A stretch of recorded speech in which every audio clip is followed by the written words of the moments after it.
Bonjour à tous, très heureux de vous retrouver en compagnie de ma gyne numéro 7. Le premier cocon a été tissé il y a maintenant 15 jours, sachant qu'en moyenne, une ouvrière née entre 14 et 17 jours, je n'ai plus que quelques heures, quelques jours avant de vous la présenter. À très bientôt.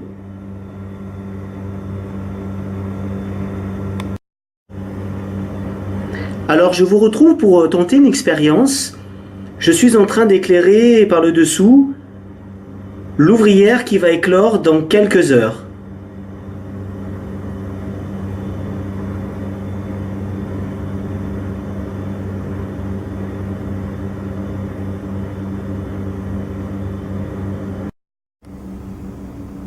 Voilà, comme vous pouvez le voir, ma première ouvrière est née il y a quelques minutes. Elle n'a pas encore sa couleur définitive. Je vais maintenant vous expliquer comment en prendre soin et surtout les erreurs à ne pas commettre.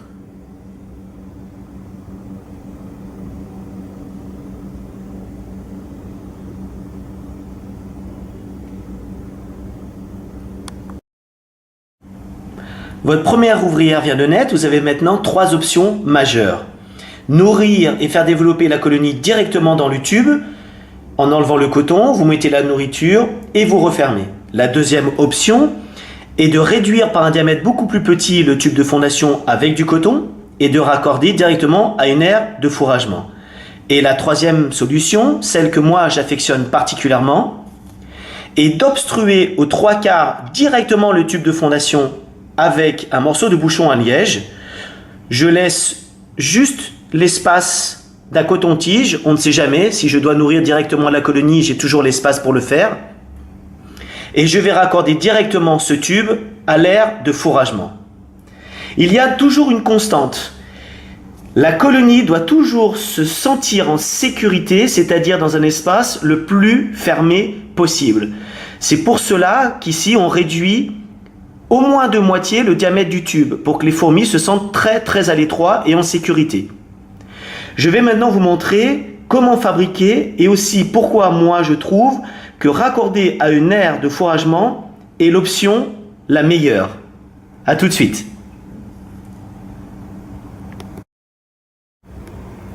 Voilà, je vous présente l'aire de fourragement que j'ai conçue et sur lequel j'ai relié directement mon tube de fondation. Alors, beaucoup de débutants commettent l'erreur de mettre dans un grand nid une gyne seule ou une gyne avec sa ou ses premières ouvrières. Je vais donc vous faire partager mon expérience personnelle et également, bien sûr, vous faire un résumé de ce que j'ai pu apprendre dans des livres écrits vraiment par des myrmécologues. Tout d'abord, il faut être conscient que l'aire de fourragement sera le premier contact entre l'ouvrière qui vient de naître et les éléments qui composent son habitat naturel. D'où l'importance de mettre des lichens, des brindilles, des fleurs et des feuilles fraîches, quelques graines et bien sûr de la nourriture. Ça, nous verrons plus tard.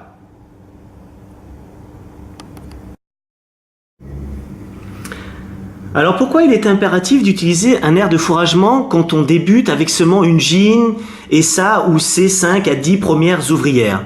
Tout simplement parce qu'il est important d'adapter la taille de l'aire de fourragement au nombre d'ouvrières.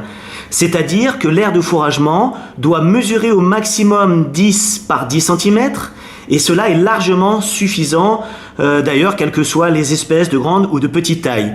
Alors pourquoi si petit ? Parce que la reine et les ouvrières doivent délimiter très facilement leur territoire en laissant un maximum de phéromones dans un espace restreint. Alors cela facilite et augmente les échanges entre l'aire de fourragement et le tube de fondation, ce qui incitera la reine à pondre.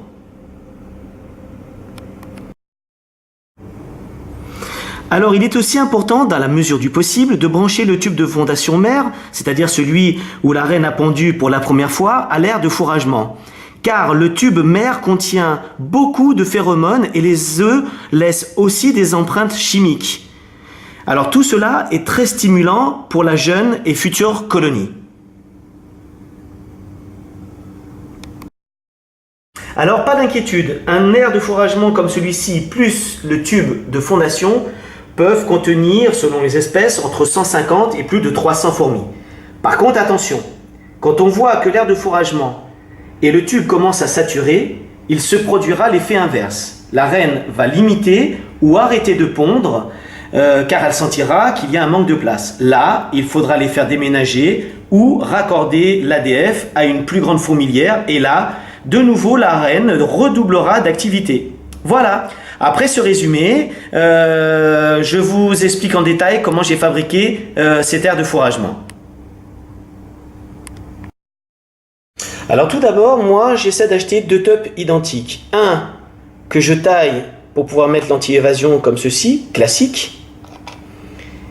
Et comme ça me permet d'avoir un deuxième couvercle. Quand je pars en vacances, celui-ci, où je perce un gros trou milieu et je mets du coton, ou plein de petits trous à chaud ou au compas, de manière à pouvoir vraiment le fermer hermétiquement quand je pars en vacances. Alors il ne faut pas que ça coûte trop cher, bien sûr, donc moi j'ai coulé un petit peu de plâtre au fond. Ensuite j'ai utilisé tout simplement des bouchons, et pour le clin d'œil, j'ai trouvé un bouchon ici, plutôt sympa, avec la carte de l'Argentine, question d'éco.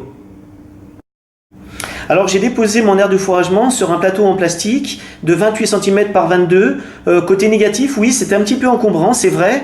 Par contre, on le déplace très facilement. Le plateau a une rigole ici qui sert à mettre éventuellement de l'anti-évasion. Quand on fait une manip pour changer l'eau ou mettre de la nourriture, il peut y avoir des ouvrières qui s'en vont, elles n'iront pas très loin. Moi j'ai décidé de raccorder quand même 3 tubes pour mettre de l'eau, nourrir et puis faire éventuellement un dépotoir.